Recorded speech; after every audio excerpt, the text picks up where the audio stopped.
Several prominent Georgians are among the members of the Biden administration getting to work tonight. Palace Suro introduces us to some of the appointees with local ties.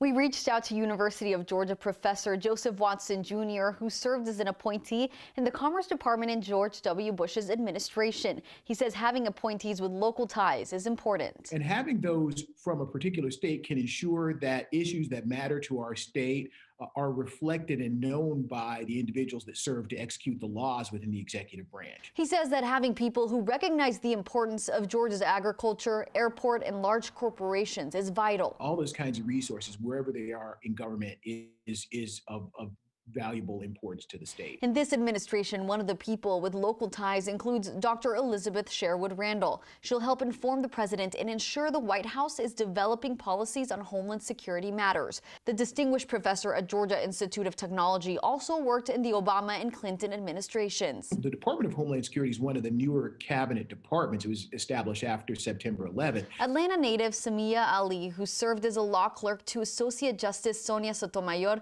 now forms part of the White House's team of lawyers. That group does not represent the president in personal matters, only professional. White House counsel advises the president on a lot of things, everything from Justice Department matters, judicial nominations, issues regarding national security that have legal aspects to them. And Carlin Reichel, who grew up in Georgia, will form part of the president's speech writing team. Everything from a formal speech like the State of the Union address or his inaugural speech to just showing up at an airport. And it's hard work because they really have to get to know the president and use things that the president likes to use in his voice. And so you can find a longer list of local appointees and the description of their titles on 11alive.com.